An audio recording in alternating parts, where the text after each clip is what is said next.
Bien, ¿alguien más?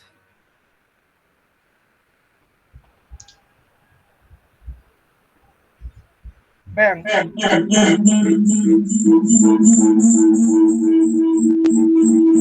ver, hay micrófonos encendidos, si van a hablar, perfecto, si no, apáguenlos.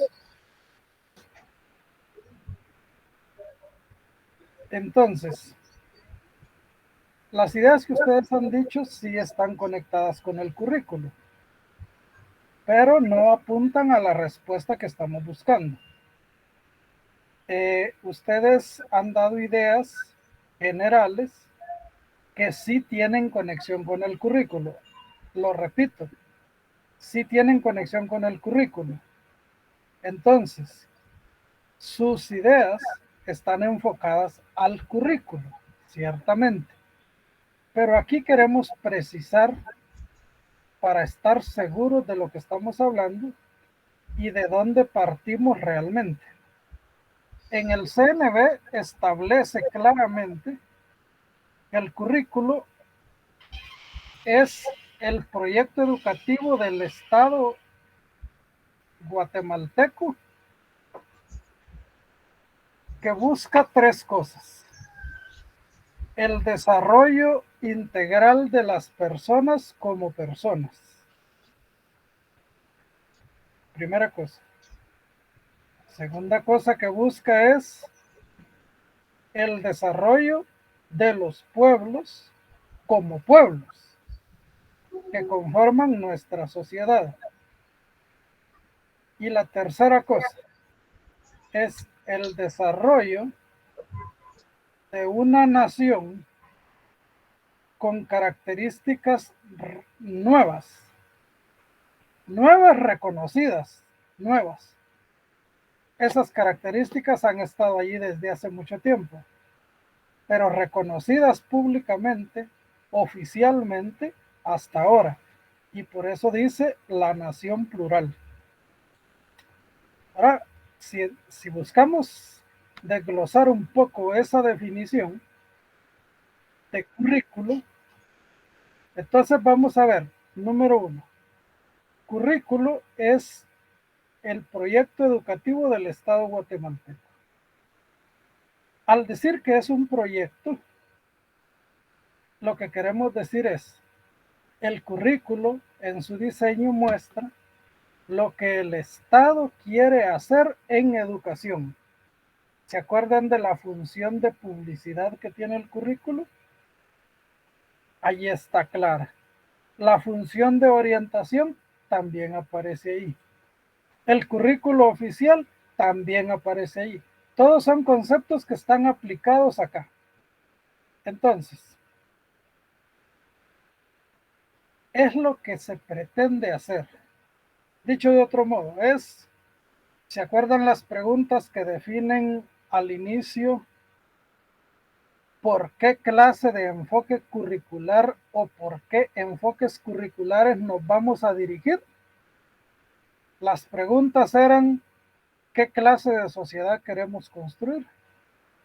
¿Qué clase de persona queremos formar? ¿Qué clase de valores queremos que desarrolle la población? Etcétera. Esas eran las preguntas. Y aquí, en esta definición de currículo, ya se vienen contestando, porque dice que es el proyecto educativo del Estado guatemalteco, es decir, es lo que a nivel de país queremos lograr en educación. Ojo, ¿sobre qué cosas? Sobre el desarrollo integral de la persona humana, primera cosa. Es decir, que usted, independientemente de que sea niño, joven o adulto, independientemente de que sea indígena o ladino o mestizo, independientemente de que sea de un área marginal o de un área de población adinerada, independientemente de que sea del área urbana o del área rural, de la capital o del último municipio que colinda con México o con Belice. Pues sí, porque son los que están más lejos, ¿no? Si independientemente de todas esas cosas, el currículo busca el desarrollo integral de la persona como persona. No le pone más condiciones que el hecho único de ser persona. Ahora bien, esas personas están agrupadas en grupos étnicos. ¿Cuántos grupos étnicos tenemos en el país?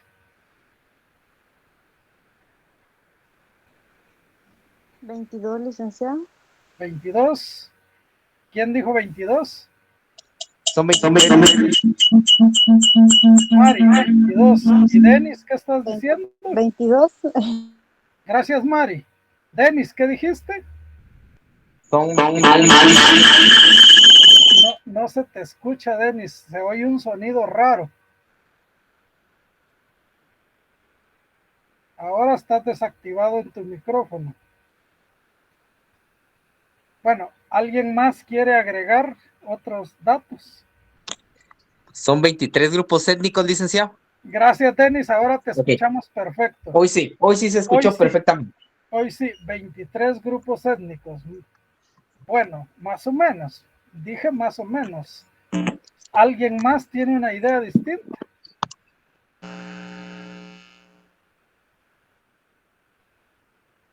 ¿Mm? Bueno, 22 dice Mari y 23 dice Denis y 24 está escribiendo Juan Carlos en el chat. Licenciado, no sé si estaría correcto. Yo digo que son 25. ¿Quién habló? Licenciado, Evelyn. 4. Evelyn dice 25. Magdalena, ¿cuántos dijo? 4, licenciado. 4. Son Licenciado. 4 licenciados. Licenciado, Mari ya perdón. cambió. Mari se pasó de 22 a 4. Si No. son 4 serían las No, 5 licenciada. garífunas. Eso era lo que yo quería preguntarle porque tengo entendido que etnia son todos los idiomas, o si estamos hablando de etnia de las 4 culturas que hay en Guatemala, que No, sería es que maya, etnia es xinca y una garífuna. cosa. Ajá. Etnia es una cosa, punto y aparte. Idioma es otra cosa, punto y aparte. Cultura es otra cosa, punto y aparte. No son sinónimos. ¿Está bien, licenciada? Gracias. Y Jenny, perdón, es que Jenny habló y no logré captar cuánto dijo. Disculpe, licenciado, yo dije 4 si nos estamos refiriendo a culturas. Y si nos estamos refiriendo al otro tema, son 23 o 24, la verdad no estoy segura. Como ya han cambiado. Ya han cambiado, muy bien. Sí. Bueno, Gracias. Aclaremos eso. Sí. Bueno, como ahorita todo esto estaba lloviendo, dice que etnias son 4, ya pueblos originarios sí ya son 24. ¿Ah, sí? Entonces ahí es donde está la confusión, creo yo. Ya. Pues usted me dejó más confundido. El licenciado, creo que el compañero está confundido. Son 24 etnias y 4 pueblos originarios de los cuales se desprenden el resto de etnias. Es al revés, es al revés. Son 4 etnias y de esas 4 se desprenden los 24 pueblos originarios. Ya, muy bien. Bueno, miren, de acuerdo con los teóricos, en Guatemala tenemos 4 pueblos. Por pueblos se entienden los mayas, los garífunas, los xincas y los ladinos o mestizos. Pero de los mayas son 22.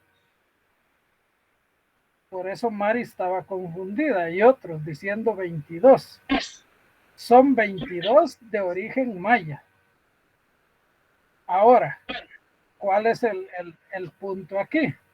Le preguntamos a los quichés, ¿ustedes quichés son un grupo étnico o no son un grupo étnico? ¿Y qué van a contestar los quichés? Pues que sí.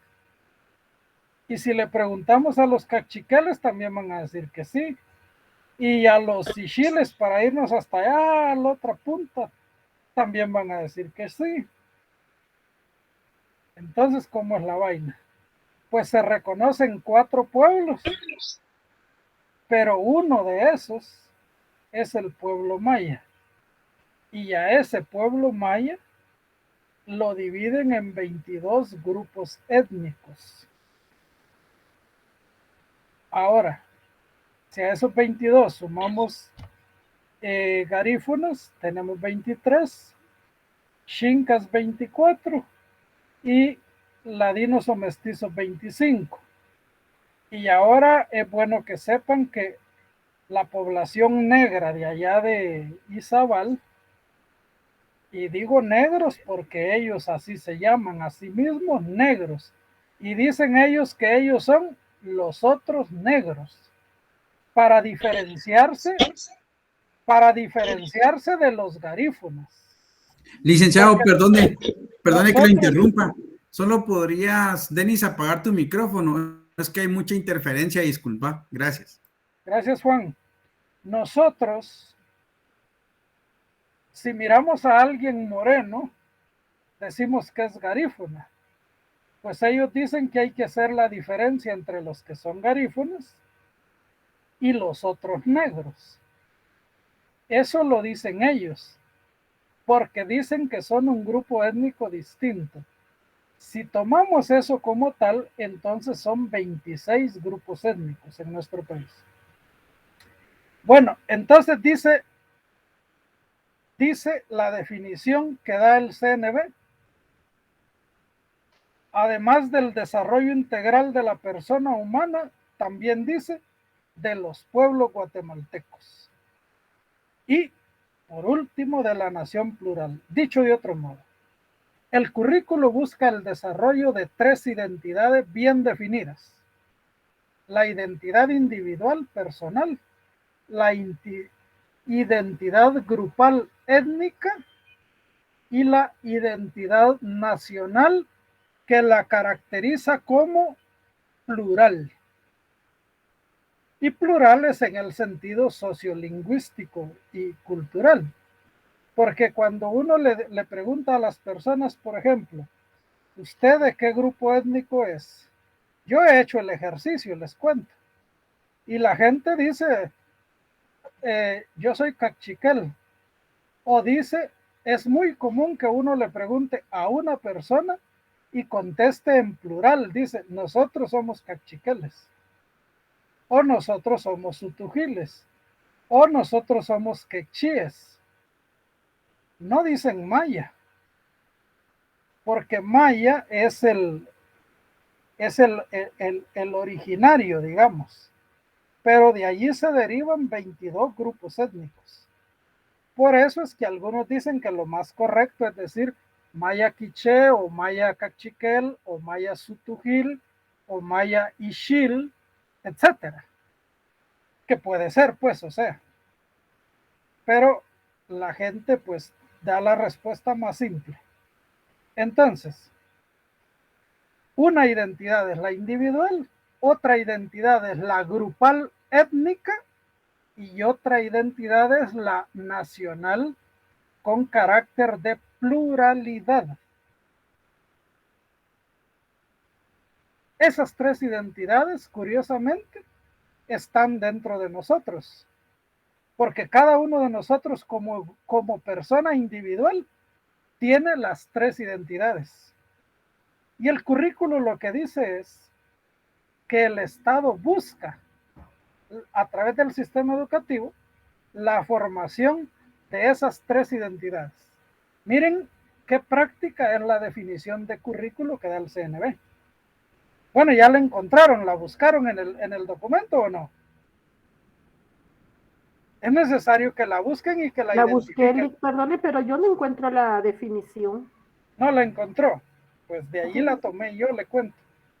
Sí, le estoy rastreando, pero no la encuentro. Sí, lo deben encontrar. Quien lo encuentre nos avisa.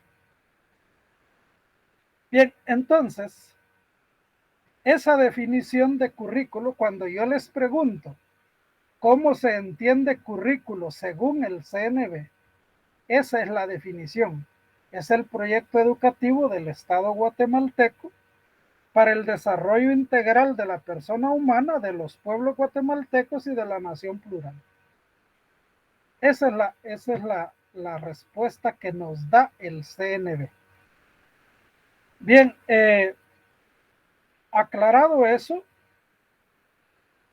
voy a agregar que en esa definición no tenemos restringido el sentido, sino muy amplio.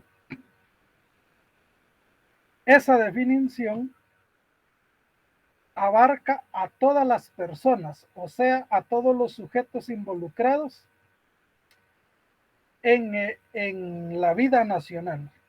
Abarca el entorno físico, la situación, el contexto o la realidad, como le quieran llamar. Abarca la organización y la administración del sistema, la realidad, la situación y el ambiente del aula, o lo que otros le llaman ecología del aula.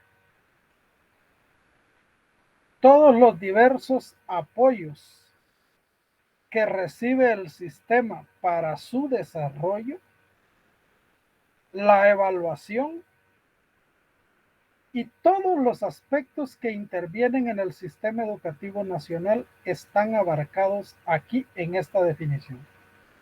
¿Ya?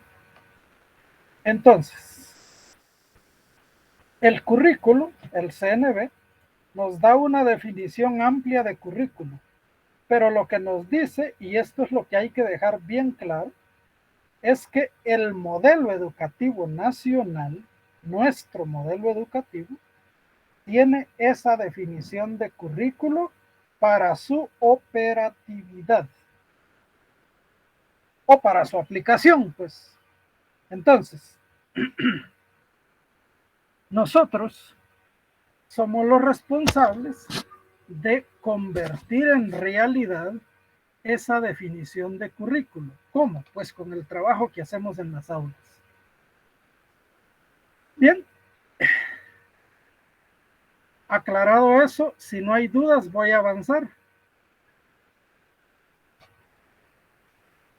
¿No hay preguntas? Bien, avancemos. Vamos ahora a analizar cómo es que surgió este currículo. Este esquema, les cuento, yo no lo he querido modificar porque es un esquema que elaboraron los que diseñaron el currículo. Y entonces ellos dicen que este es el proceso que ha tenido el currículo. Pero ellos lo comienzan en los acuerdos de paz. Ahora yo necesito que tomen nota porque voy a aclarar un par de cosas que no están en ese esquema.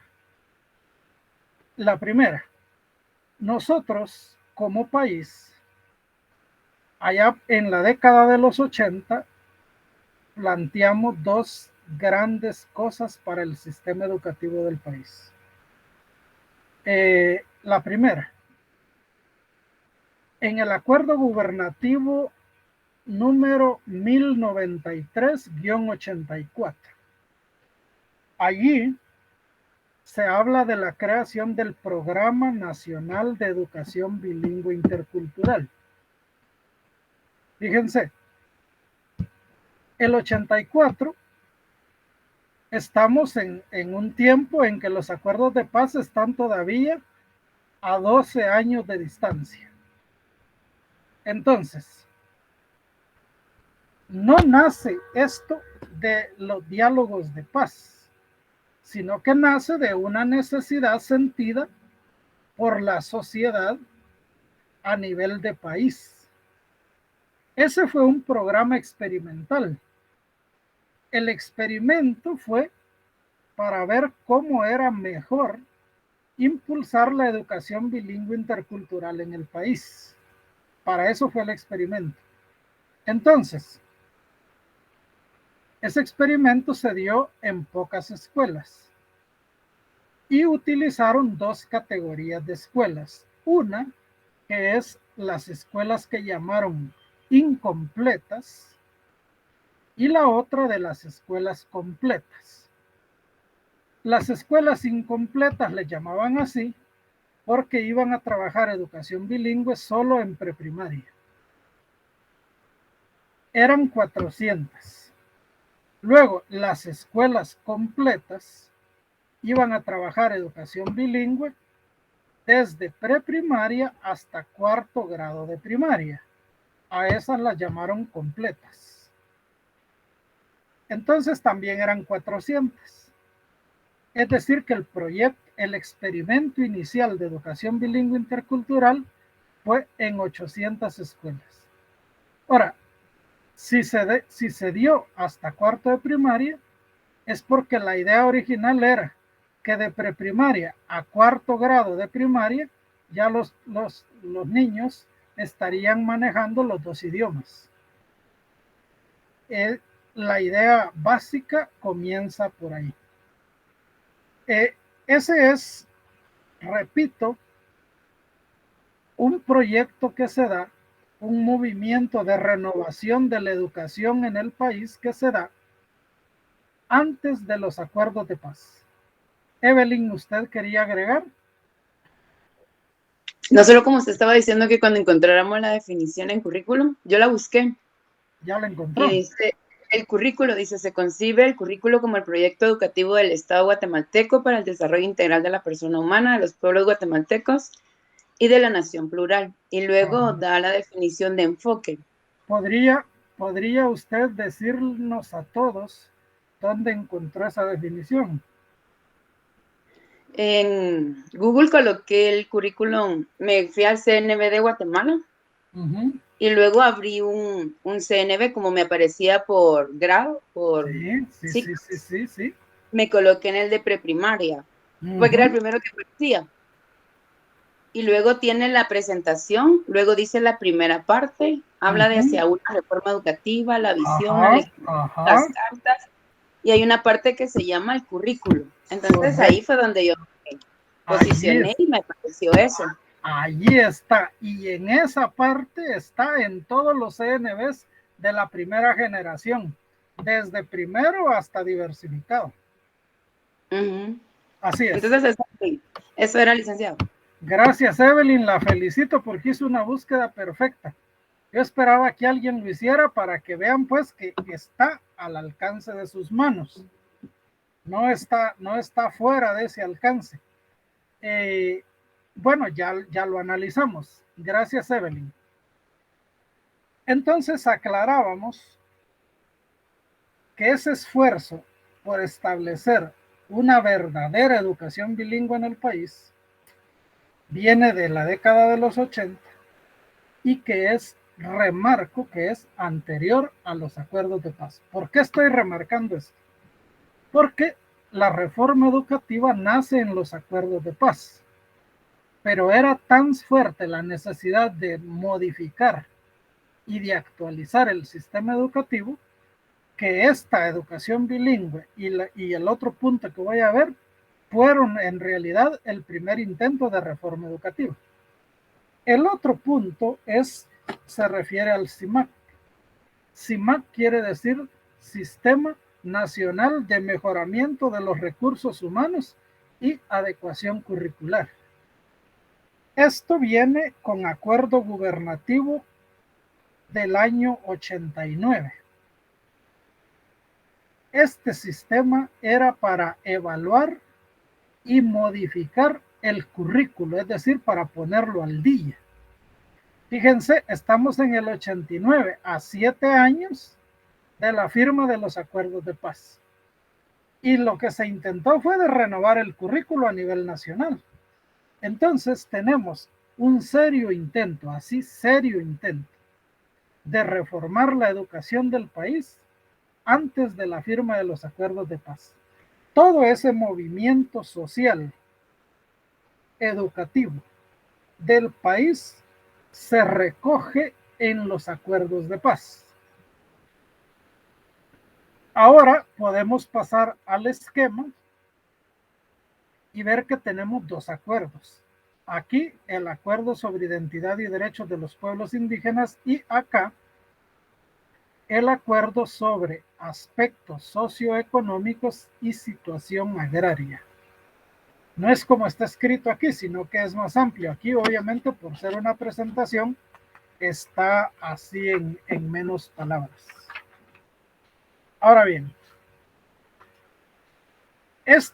voy a hablar primero de esos dos acuerdos y después voy a hablar de esta otra parte del esquema. Entonces, me ayudan a acordarme para que no se me olvide. Sobre estos dos acuerdos, comencemos con el acuerdo sobre identidad y derechos de los pueblos indígenas. En ese acuerdo, todo el acuerdo habla sobre el tema de pueblos indígenas, pero en el capítulo 3, que se titula Derechos Culturales, están varios incisos, entre ellos el inciso G, que se titula Reforma Educativa. Y las ideas que allí aparecen son varias. La primera es que el sistema educativo debe responder a la diversidad cultural que hay en el país. Cuando digo diversidad cultural, estamos hablando en una forma de los 4 pueblos y en otra forma de los 25 o 26, ¿ya? Grupos étnicos. Entonces, debe responder a esa diversidad cultural que también representa una diversidad lingüística. Ahora, el gobierno se compromete a impulsar toda la reforma educativa y que tenga esas características. Entonces, ¿qué quiere decir eso? Que el gobierno se compromete a reformar todo el sistema educativo nacional. Y ese sistema debe ser descentralizado y regionalizado. Ahora, en ese sistema, las familias y las comunidades deben tener protagonismo. ¿En qué dice el acuerdo? Bueno, el acuerdo plantea cosas así bien fuertes, porque en la definición, sobre todo en lo relacionado a calendario de los escolar. 1. 2. A proponer nombramientos de maestros y 3. A proponer remoción o destitución de maestros. El acuerdo dice que las familias y las comunidades deben tener esa potestad o capacidad. Luego también el acuerdo dice que hay que integrar en el proceso educativo las concepciones de los pueblos indígenas. Miren que eso no es tan fácil. Se hizo un intento, pero en realidad crudo, porque eso requiere mucha investigación y mucha sistematización, cosa que con relación a los pueblos indígenas era muy poco para ese tiempo y sigue siendo poco hasta en la actualidad. Entonces, integrar todas estas concepciones de los pueblos indígenas no es cosa sencilla, pero el acuerdo lo plantea como una necesidad. Entonces, cuando habla de esas concepciones, ¿a qué se refiere? Pues habla de la filosofía, habla de los conocimientos científicos, artísticos, pedagógicos, históricos, lingüísticos, políticos, sociales y de cualquier tipo que tengan estas culturas en su haber. Eso, dice, debe ser parte del contenido de formación en el currículo. Bueno, luego dice que se debe impulsar la educación bilingüe. Y esto pues con el énfasis que debe tener el conocimiento, el manejo y el desarrollo de los idiomas de los pueblos indígenas. Ahora, el acuerdo dice en todos los niveles del sistema educativo. ¿Qué es lo que no sucede? Porque incluso en el experimento la parte bilingüe llegaba hasta 4º grado. Después se ha hecho en primaria. Hasta ahí prácticamente, lo lingüístico, ¿verdad? Ahora, también los contenidos deben fortalecer la unidad nacional, pero una unidad nacional que ya no se entiende como se entendía antes de los acuerdos de paz, sino una unidad dentro de la diversidad cultural, lingüística y social que tiene el país. Es decir, respetando esa diversidad, construir la unidad nacional. Si ustedes analizan todo esto, van a ver que la definición de currículo está más que perfecta. Contratar y capacitar a maestros bilingües, etcétera. Yo no voy a hablar de todos los aspectos, eso lo van a terminar de leer ustedes. Pero aclarado esto, podemos pasar al otro punto, que es el capítulo 4 de ese mismo acuerdo, que habla sobre los derechos civiles, políticos, sociales y económicos de la gente.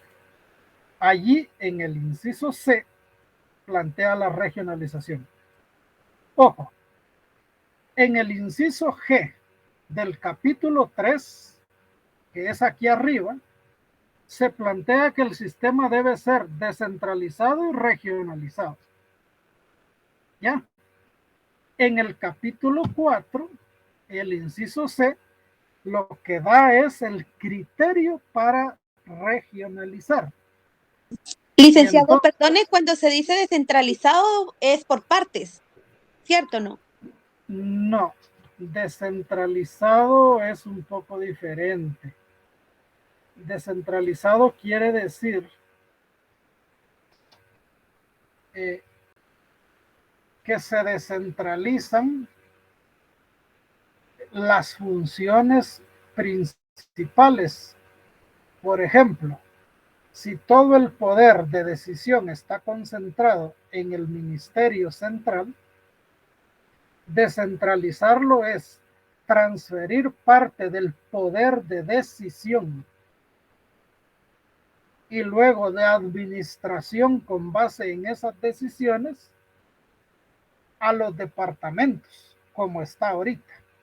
Ah, ok, gracias. Entonces, la descentralización implica transferir responsabilidades, pero también transferir el poder de decisión para llevar a cabo el cumplimiento de esas responsabilidades. Eso es la descentralización. Muy bien, gracias, licenciado. Bueno, entonces, lo que manda el acuerdo es que se haga una descentralización o regionalización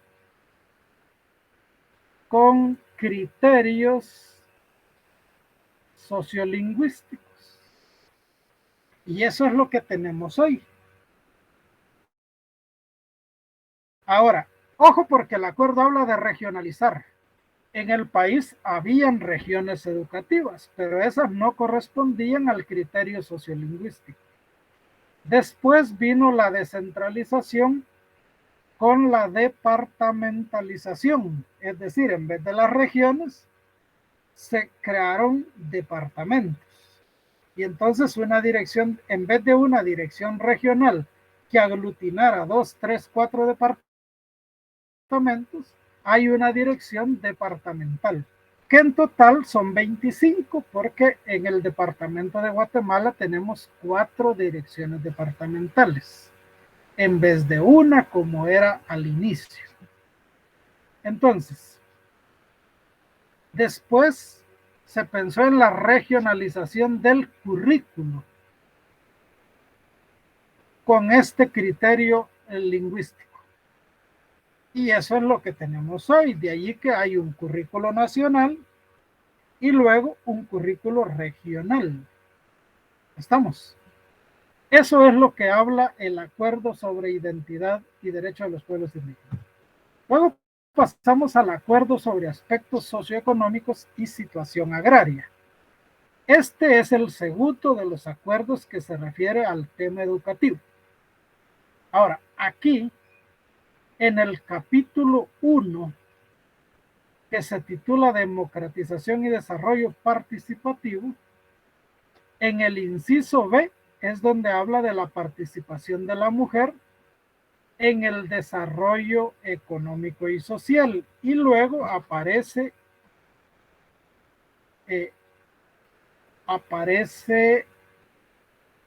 el tema de educación y capacitación. En el 13B, que habla de garantizar que la mujer tenga igualdad de oportunidades. Miren pues, esto viene tendiendo a convertirse en ley,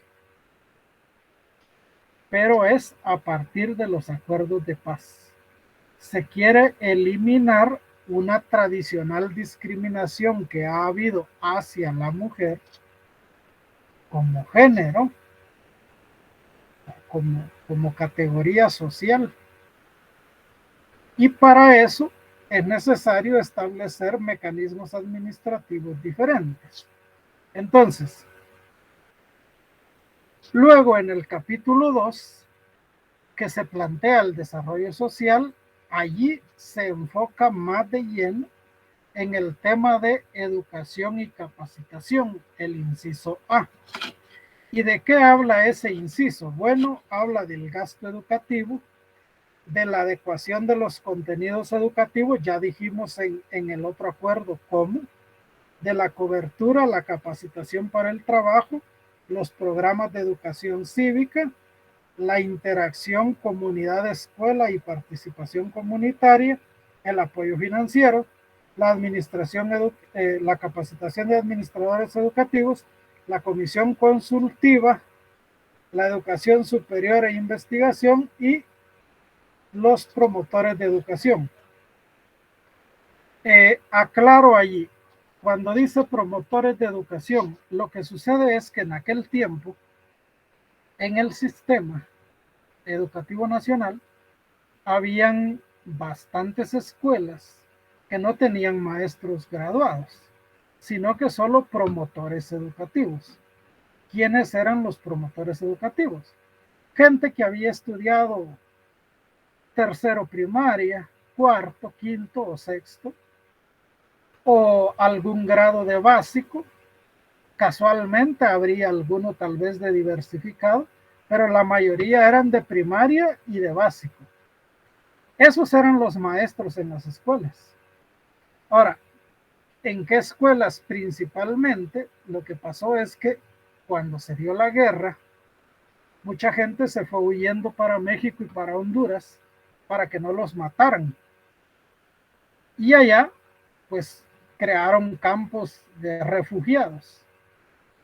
Esta gente estaba regresando al país y formando comunidades por allá lejos. En esas comunidades se creó la escuela, pero la escuela no tenía maestros, sino que tenía promotores educativos. Ellos hacían lo que podían ahí con los niños para ayudar a que en sus comunidades hubiera educación. Esta realidad, yo precisamente fui a trabajar en una de esas comunidades y le llevamos estudio a los maestros, de tal modo que los pusimos a estudiar para que dejaran de ser maestros, promotores educativos y se convirtieran en maestros titulados. Y así pudieran ya asumir las plazas en sus comunidades, pero como maestros titulados. Y entonces con el derecho a plaza y todo, ¿verdad? Entonces conocí esa realidad desde el mismo lugar donde se vive. Y sí era crítica la situación, tan crítica que a ellos les surgía el apoyo técnico para poder hacerse profesores, maestros, pues, y poder trabajar mejor. Experiencias bien fuertes tuvimos ahí, no les puedo contar ahorita por falta de tiempo, pero a eso se refiere con promotores educativos. Entonces, el acuerdo sobre aspectos socioeconómicos y situación agraria en realidad lo que plantea es el tema de la equidad. Eliminar la exclusión o eliminar la discriminación.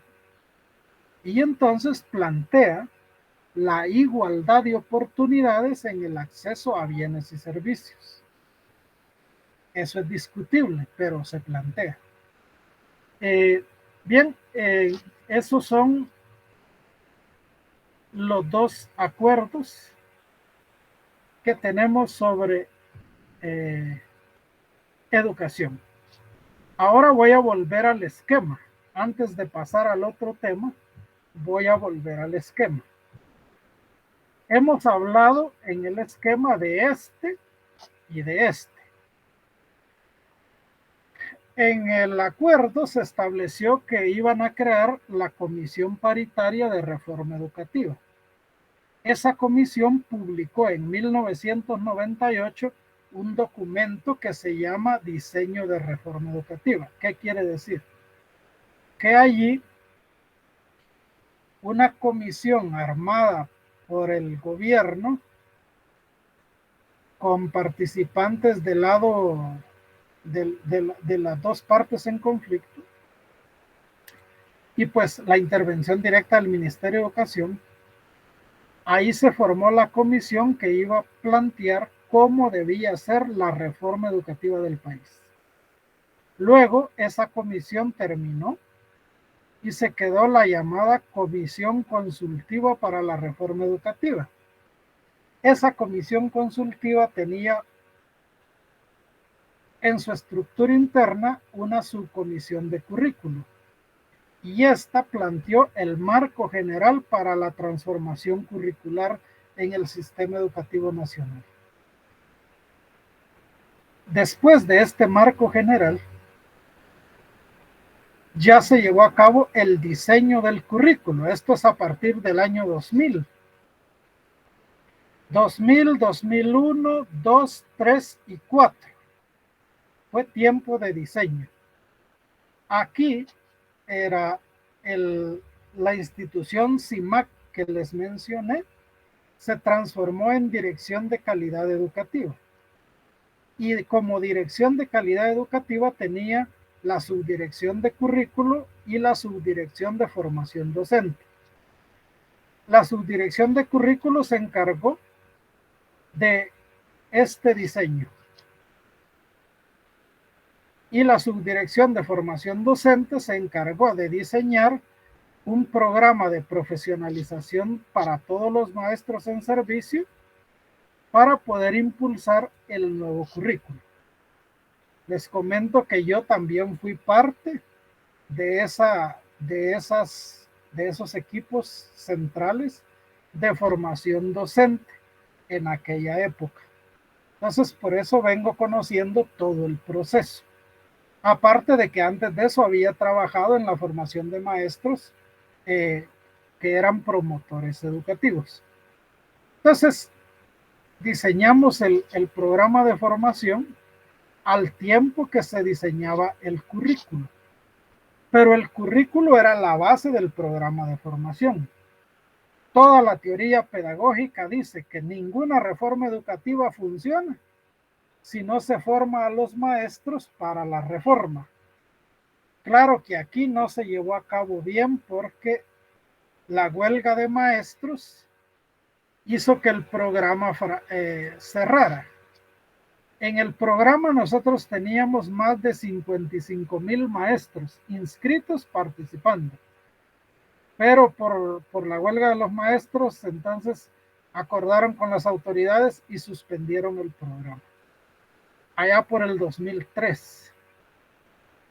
De allí se fue siguiendo. En el 2005 inició el nuevo currículo en primero y segundo grados. Y después en los otros grados. Luego, licenciado, perdone, una pregunta. Fíjese que, bueno, aquí en el área de donde yo vivo, pues hay algunos maestros que ¿cuál es esa área? San Raimundo. Ya, aquí Bueno, siempre en en esta Guatemala. área, ajá, en Guatemala, pues algunos maestros estuvieron o tuvieron que estudiar o ingresar a la universidad para al menos llegar al pensum de profesorado, porque se los exigían. ¿Es el acuerdo mismo que están hablando o es otro acuerdo que se alentó? Porque algunos pues estaban solo por sacar el requisito. No, es que Pero, aquí hay dos. El programa del 2003 que no se terminó por la huelga. Y después, cuando ya en el equipo de formación docente que estábamos, planteamos de nuevo la necesidad de la formación, solo que lo ampliamos, planteamos la necesidad de un sistema nacional que atendiera la formación de todo el personal del ministerio, no solo de los maestros, con una visión mucho más amplia, más técnica, pero no nos lo aceptaron en el sentido de que no habían recursos. Más que en el 2008-9 hubo una urgencia de parte de las autoridades, esto más de carácter político, de echar a andar la profesionalización docente. Esa profesionalización era un aspecto de todo el sistema que nosotros planteamos. Entonces nos dijeron que priorizáramos la profesionalización y que lo demás lo dejáramos a un lado. Esas fueron las órdenes de las autoridades. Y de esa cuenta, el 4 de julio del 2009, inició la profesionalización docente, que es la que está ahora vigente todavía. Esa la iniciamos nosotros también en el Ministerio de Educación. Solo que como había que formar los maestros a nivel superior, entonces como ministerio establecimos la coordinación con la universidad, porque la educación superior es, por principio constitucional, está a cargo de la universidad en el país, no a cargo del Ministerio de Educación. Yo me imagino que tú hablas de este segundo programa que inició en el 2009 y que se mantiene hasta ahora. Ahora, en ese programa, muchos se han graduado de profesores y ya se han graduado varios de licenciados también dentro del programa. Va por cohortes, digamos. En este 2009, porque era voluntaria la participación. En cambio, en el 2003 se pidió que todo mundo entrara y se crearon las condiciones laborales para que todo el mundo entrara, porque así es como debe ser. Un programa de formación para atender una reforma debe ser universal. Que sea optativo es un error técnico pedagógico que no debe suceder, pero bajo esas condiciones se está dando debido a que había una presión allí de parte de los sindicatos también, ¿verdad? Entonces, todo esto viene a partir de los acuerdos de paz, pero con los dos antecedentes que yo les aclaré. Y en el CNB ustedes tienen en la primera versión estas orientaciones para el desarrollo curricular, que es un material que sirve a los docentes para impulsar el proceso del currículo. Bien, dejamos eso y nos pasamos al tema de fundamentos del currículo. Claro que si hay preguntas, ustedes las pueden hacer, no hay problema.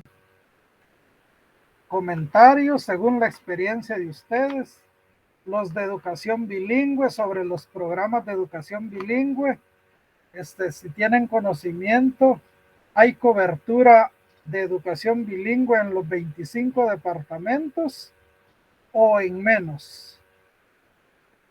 ¿Tienen esa información?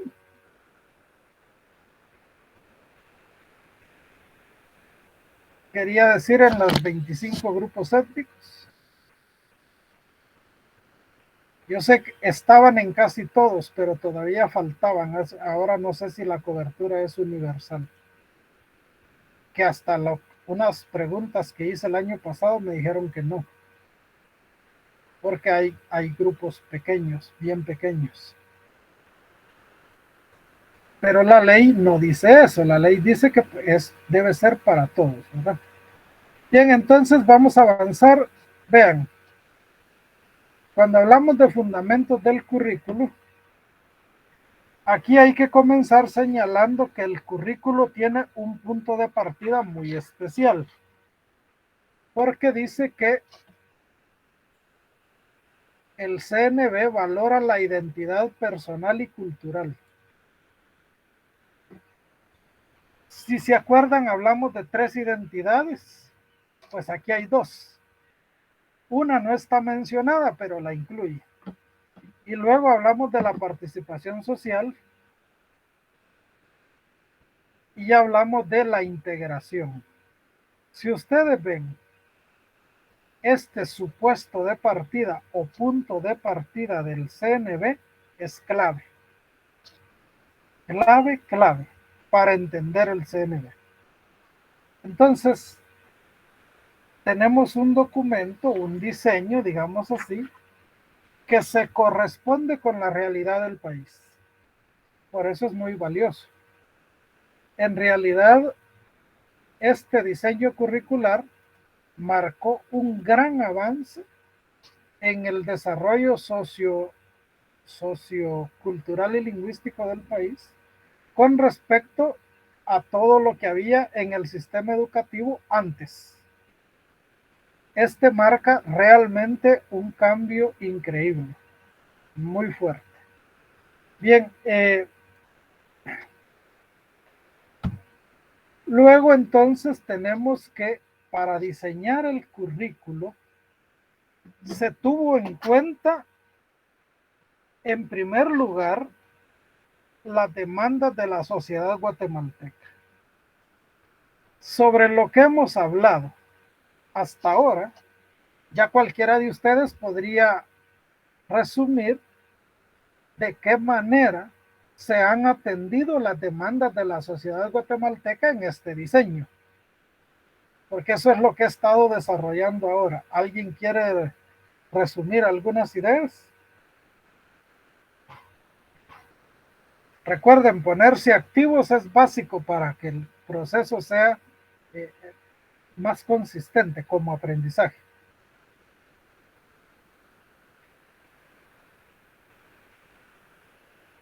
Sí, licenciado. Sí. Bueno, viendo un poquito aquí la orientación, vemos que se está cumpliendo bastante con esta creación del CNB en cuanto a que el enfoque que tiene es sociocultural, socioeconómico y la parte política también que se ha incluido a cierto sector que anteriormente, antes de la reforma y la creación de este currículo, no tenía acceso. Por ejemplo, la población indígena estaba bastante olvidada, en cuanto que ahora está un poquito más atendida. No del todo, pero sí se está llevando a cabo, digamos, el programa institucional de lo que habla al principio el CNB. Sí, se ha mejorado. Antes la población indígena estaba tomada en cuenta, pero de otro modo.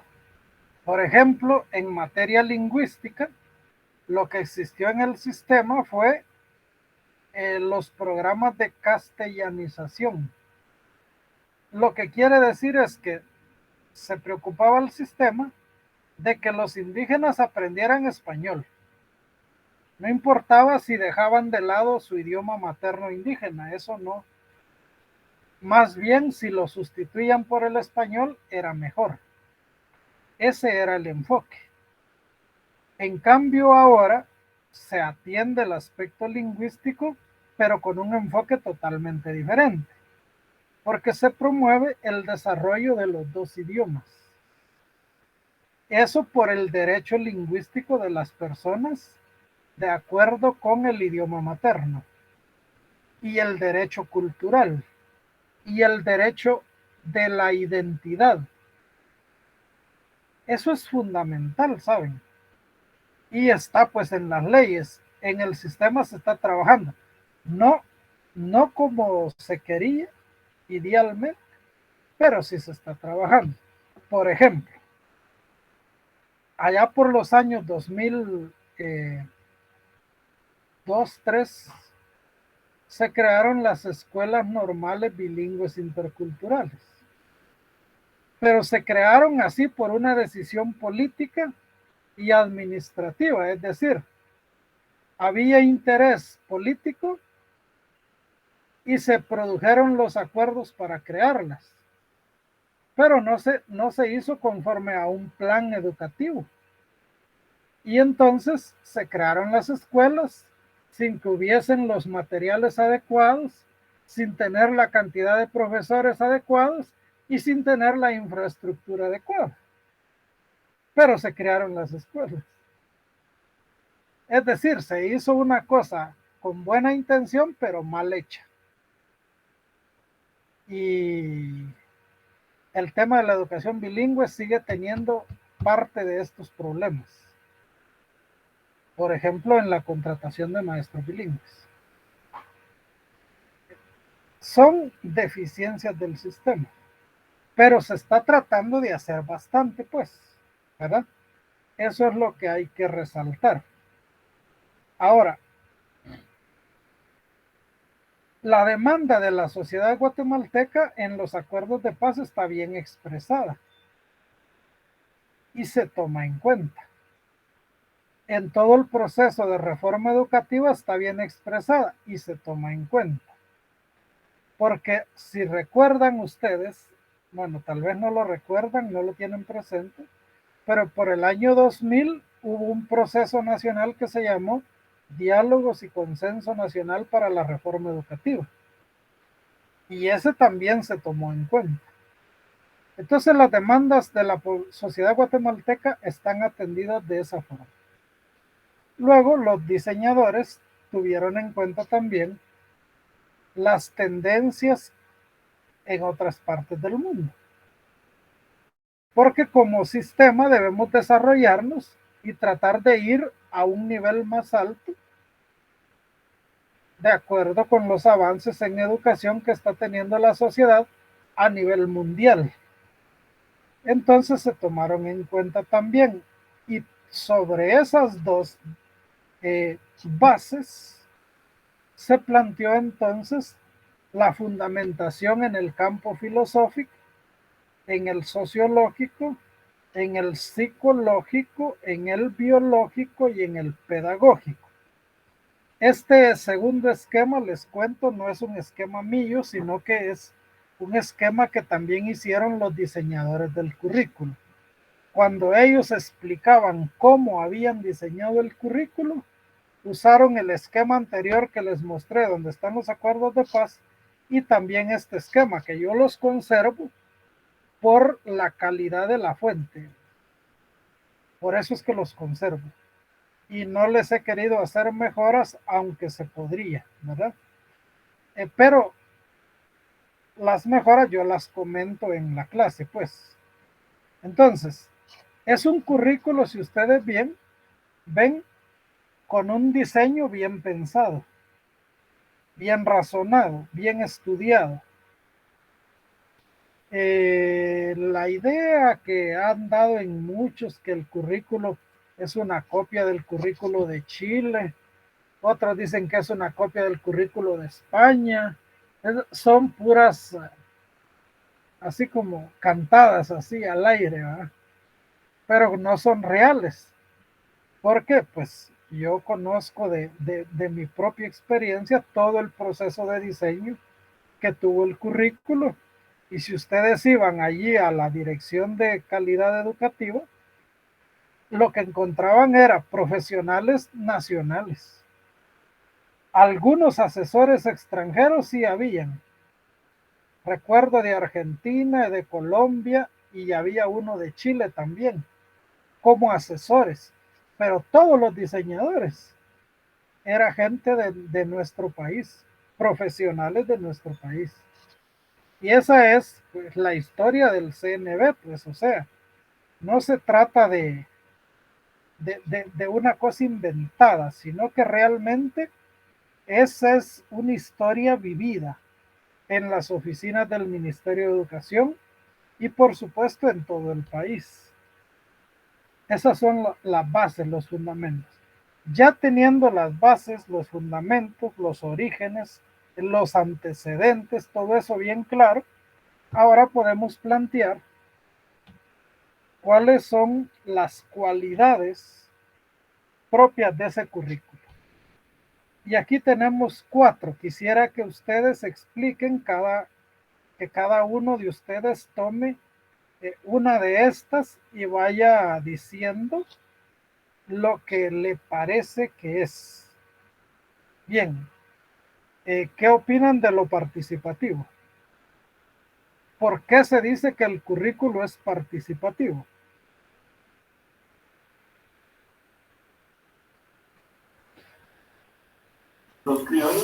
¿Qué tal, licenciado? Buenas tardes. Adelante.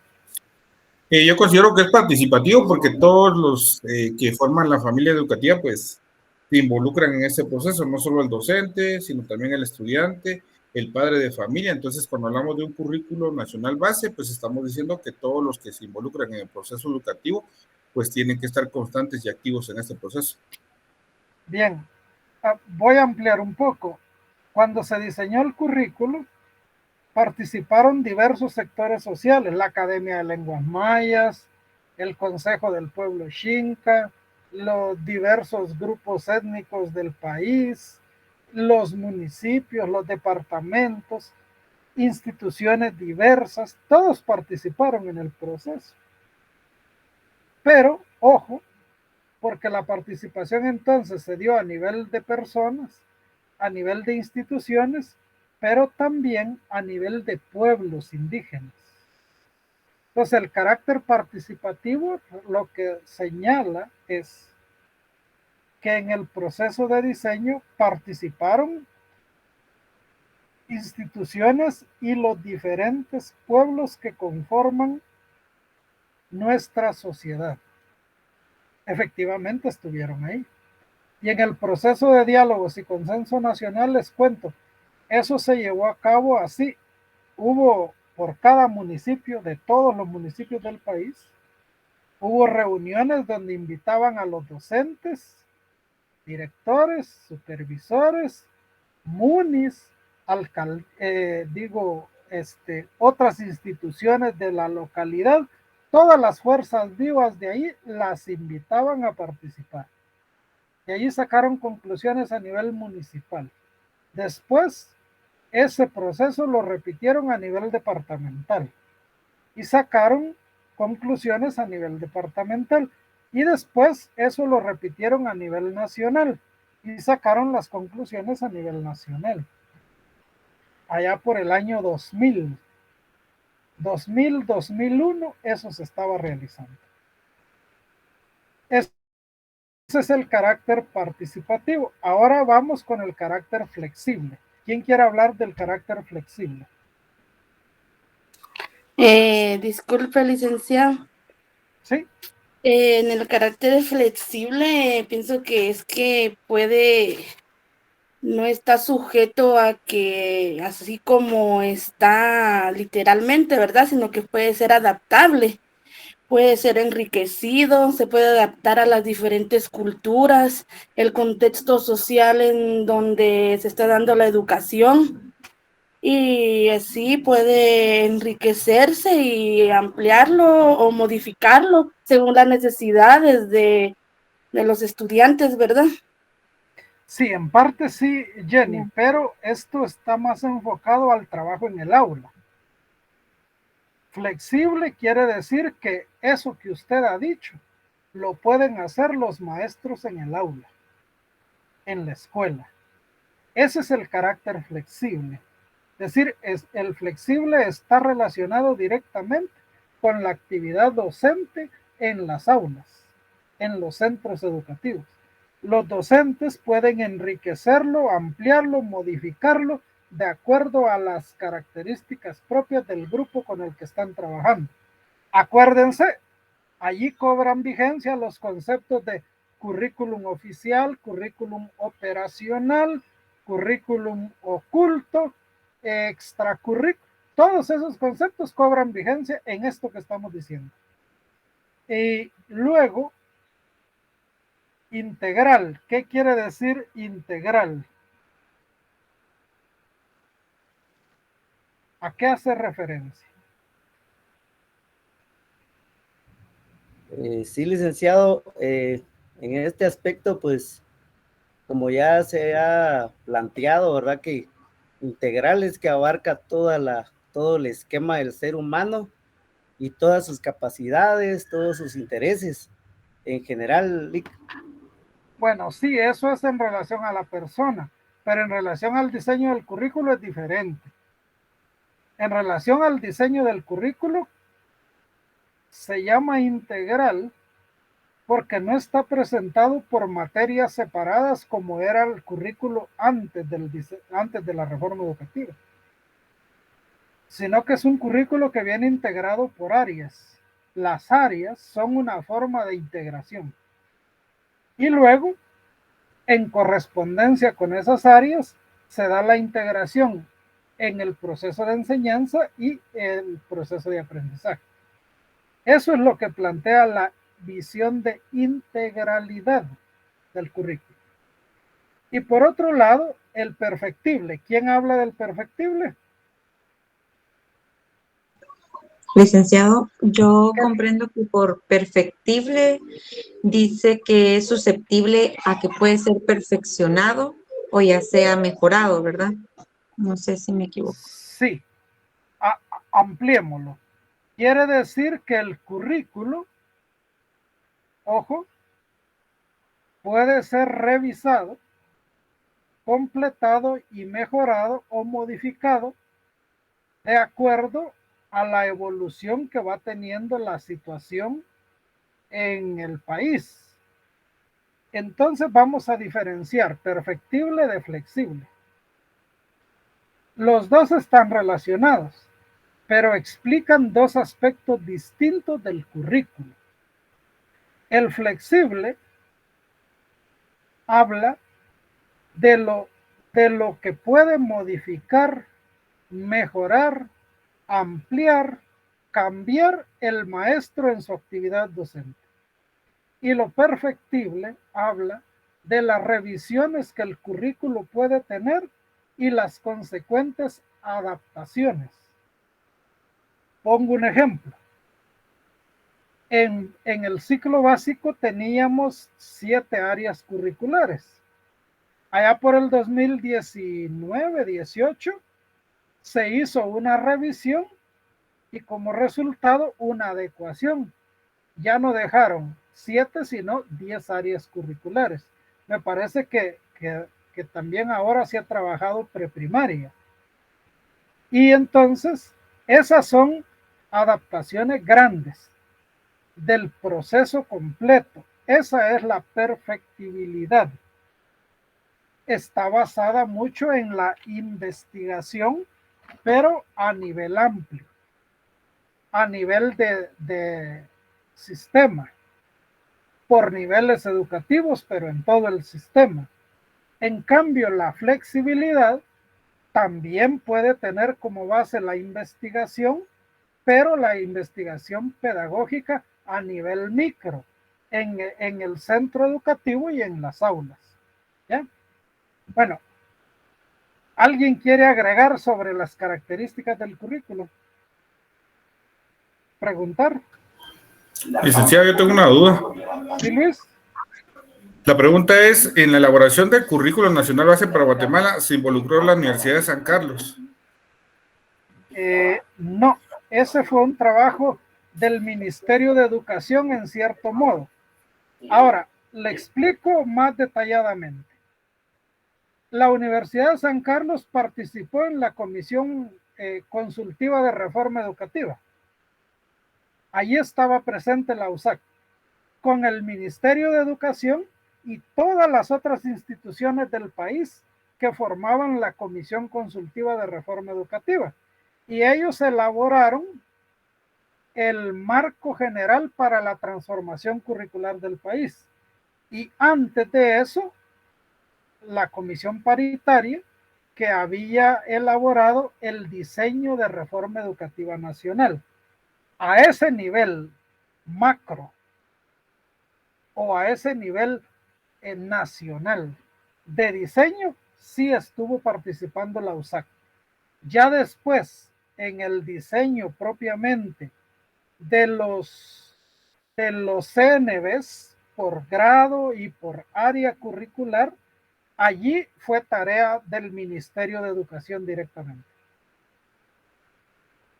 Gracias, licenciado. Lo que a mí me da, por ejemplo, duda, o sea, me surgió por lo que estamos platicando acá y como es el curso de currículo, pues a mí me gusta aclarar esas dudas, pero por ejemplo, ¿cómo es que se da esta situación de los cambios del currículo específicamente en el nivel básico, por ejemplo, donde cambian los cursos? Hace poco se cambió lo del curso de artes plásticas, se unificó, podemos decirlo, ¿verdad? Sí. Artes plásticas, educación musical, y queda para los nuevos docentes que tienen esta carrera nueva de lo que es expresión artística, por ejemplo, ¿verdad? Productividad y desarrollo. Pero en la Universidad de San Carlos, por ejemplo, en humanidades, todavía está el PEM en industriales, está el PEM en artes plásticas, y entonces el campo de trabajo para estos profesionales, ¿cuál sería? Mire pues, le voy a decir lo que pienso. El nuevo diseño que se echó a andar con la educación en la universidad transformó el diseño y creó el área de productividad y desarrollo, como usted lo ha mencionado. En mi opinión, desde que eso sucedió, estas otras carreras se tendrían que haber modificado y tener productividad y desarrollo, que es lo que genera campo laboral. ¿Por qué no se ha hecho? No lo sé, pero se debió haber hecho, sí. Al dejar de haber industriales por separado y las otras, tendría que haber dejado de existir la formación por separado también. Ahí lo que ha hecho falta, en mi opinión, es coordinación entre la universidad y el Ministerio de Educación. ¿Por qué? Porque la universidad forma a los profesores, pero quien los emplea es el ministerio, no es la universidad. Quien crea el mecanismo de empleo, por así decirlo, con base en su diseño curricular, es el Ministerio de Educación. Esos son problemas derivados de la falta de coordinación, pero también son problemas derivados del hecho de que no tenemos un sistema educativo unificado en el país, sino que tenemos como tres direcciones: la dirección del ministerio, la dirección de la educación superior pública y la dirección de la educación superior privada. Son tres direcciones para un solo sistema. Dicho de otro modo, pues no es tan real que tengamos un sistema. A diferencia de la mayoría de países donde el Ministerio de Educación es el rector de toda la educación nacional completa. Ahí cambia la cosa. Aquí no, aquí tenemos 3 rectorías de educación para el país. Y esos problemas están vinculados.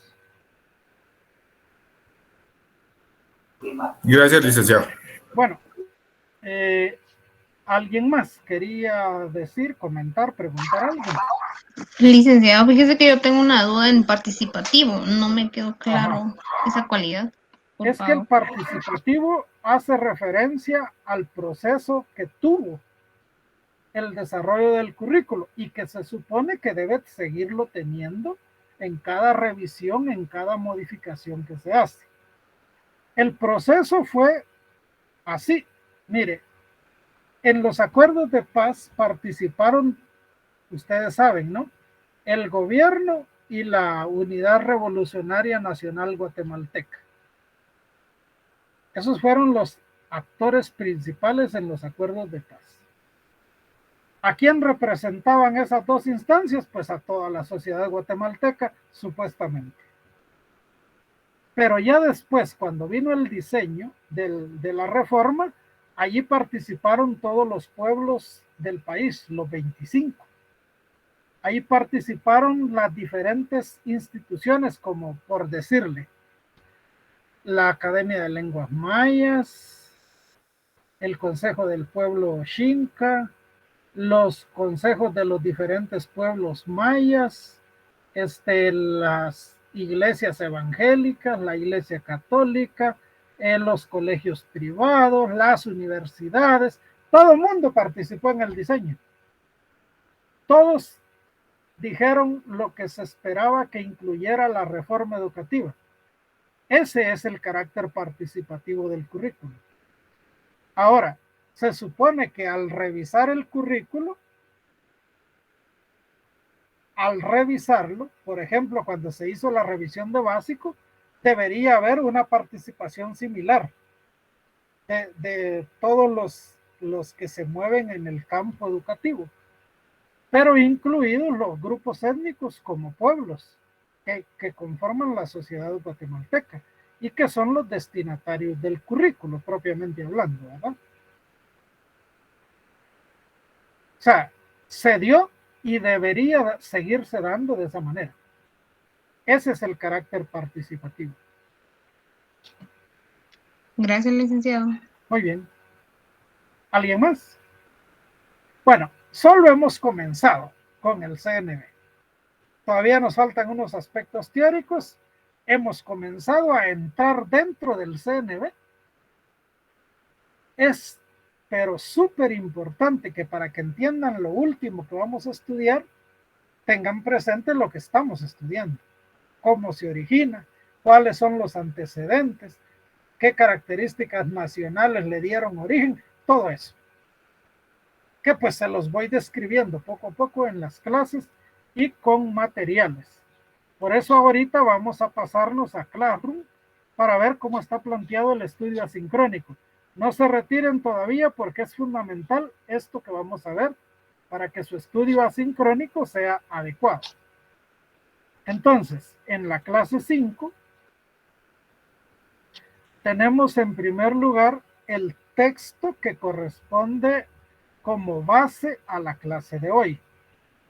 Fíjense y tomen nota, por favor, que aquí en la página, vamos a ver, no está paginado el folleto, pero en la segunda página tenemos aquí el acuerdo. Licenciado, no se mira la pantalla. No sé si está compartiendo o solo nos está dando indicaciones. No, déjeme verificar. Hay un error en el compartir, permítame. Sí, gracias. Se tiene que ver la pantalla. Gracias a usted por avisarme. Permítanme que estoy haciendo el cambio. Y ustedes me dicen que cuando ya vean la de Classroom. Listo, gracias. Muy bien. Entonces aquí tenemos el acuerdo sobre identidad. Y aquí están las citas. Capítulo 3, inciso G, capítulo 4, inciso C. Esto en el acuerdo de identidad. Y luego el acuerdo de aspectos socioeconómicos y situación agraria, capítulo 1, inciso B, numeral 13B, y capítulo 2, numeral número 21, y todos estos incisos A, B y C, luego número 22, y todos estos incisos que están acá. En todos esos se habla de educación, para que lo tengan en cuenta después cuando elaboren las tareas. Bueno, luego tenemos acá el acuerdo sobre aspectos socioeconómicos y situación agraria. Para que no tengan que andar buscando, ahí lo tienen, ahí lo descargan, para que lo tengan ya en su carpeta. Y luego tenemos el acuerdo sobre identidad y derecho de los pueblos indígenas. También listo, aquí por aquí vamos a ver, solo por curiosidad, el capítulo 3, aquí está, derechos culturales, y el inciso G, FG, aquí G, reforma educativa. De ahí para abajo vienen todas las características que debe tener la reforma educativa de acuerdo a lo que establece este acuerdo. Y luego hay un video sobre identidad y derecho de los pueblos indígenas que hace un análisis de situación. Y aquí la idea es que ustedes puedan ver algo de ese análisis posterior a los acuerdos y ya con la implementación de la reforma educativa. Allí hay una serie de elementos que vale tomar en cuenta. Y por último tenemos una hoja de trabajo. Ojo, porque esta sí vale 5 puntos. Es un trabajo pequeño, pues una hoja de trabajo, pero hay que hacerla como se debe. Aquí, en el primer punto, el A, tenemos el acuerdo sobre identidad, que dice que hay que leer las partes señaladas en la hoja de lectura. En la respuesta, indicar la fuente, o sea, de dónde está sacado de esos dos. No solo decir acuerdo sobre identidad, sino señalar las partes. Por eso dice entre paréntesis, partes del acuerdo en forma detallada, capítulos, incisos, numerales, etc. Y hacer un listado de todas las ideas más importantes que se dan para tomar en cuenta en la reforma educativa del país. Esto es el número 1. El número 2. El B. Es el aspecto sobre el acuerdo sobre aspectos socioeconómicos y situación agraria. También hay que leer las partes señaladas en la hoja de lectura y en la respuesta indicar con detalle y la fuente de donde se toma. ¿Y en qué consiste el trabajo? Pues en hacer una síntesis de las 3 ideas principales, numeradas y separadas. Hay gente que en un párrafo escribe todo porque, sinceramente, porque no saben hacer un trabajo académico.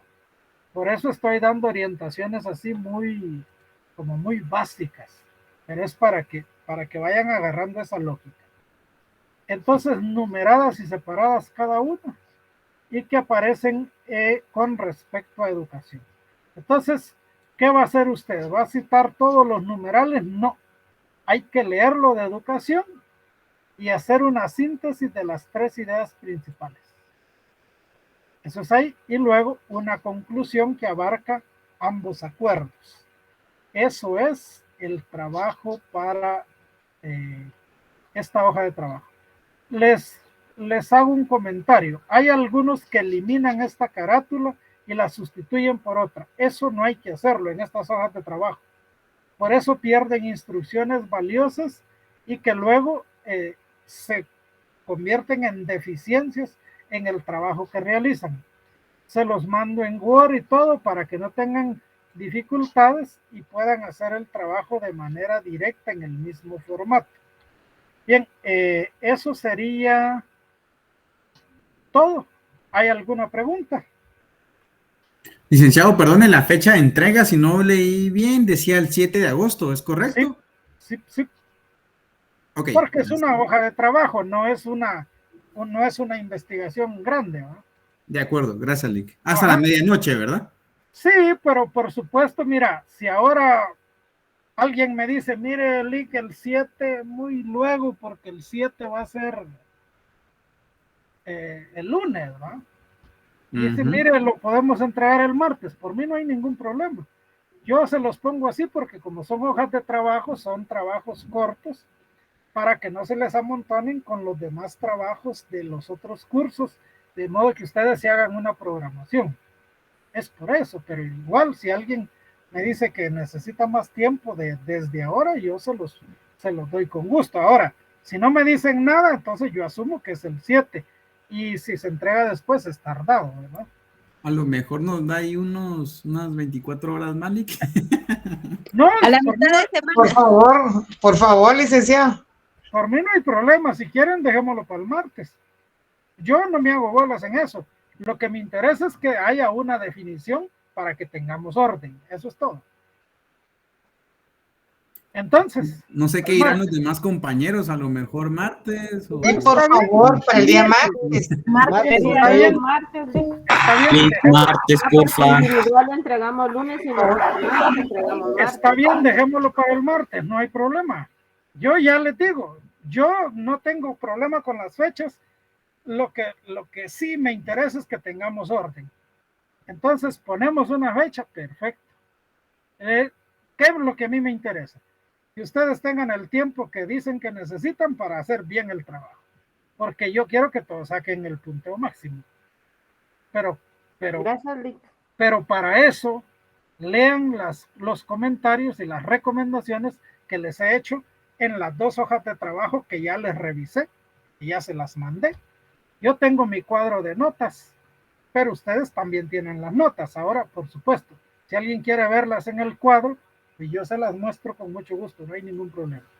Igual el récord de asistencia, ¿verdad? Bueno, tomémonos una foto para terminar. Mientras nos tomamos la foto, pues ya, ustedes díganme si necesitan que nos aclaremos en cualquier situación administrativa o temas, con mucho gusto. Ya saben que si es de currículo es conmigo y lo averiguamos si es que no sabemos algo, ¿verdad? Pero con mucho gusto. No se queden con ninguna duda, porque eso sería una autotraición, quedarse con duda. Diga. No es duda, pero fíjese que yo el sábado siguiente tengo que ir a recoger mi temario para los exámenes privados, entonces estoy un poquito retirado. ¿Permiso? Sí. Bueno, igual voy a tratar de estar al tiempo y... Sí, mira, pues, para estar en la clase. En ese sentido, no te voy a dar permiso así verbal, sino que mándame una nota al correo, por favor, porque sí, yo las guardo como lo que son, ¿verdad? Constancias de archivo. Muy bien, Lick, entonces yo se las voy a mandar y sí, al correo. Voy a procurar salir temprano y así tal vez regreso a tiempo, entonces yo ya no lo molesto, pero igual se la voy a mandar. Ojalá, pero si mandas la nota al correo, yo ya sé que si no llegas, que es porque tenés un permiso. Y te lo apunto, en cuanto yo mire la nota en el correo, yo te lo apunto como permiso en las asistencias. Muy bien, Lick, muchas gracias. Perfecto. ¿Alguien más? ¿Alguna duda o algo que quieran plantear? Si no hay dudas, pues bueno, la clase termina a las 4, vámonos a Classroom a avanzar con la lectura de los documentos y a ponernos de acuerdo para hacer la hoja de trabajo, y mientras tanto de aquí nos podemos desconectar. Gracias por su atención, cuídense mucho y nos vemos el otro sábado. Gracias, Lick. Buen fin de semana. Muy bien. Gracias, licenciado. Buenas tardes, licenciado. Igualmente, cuídense.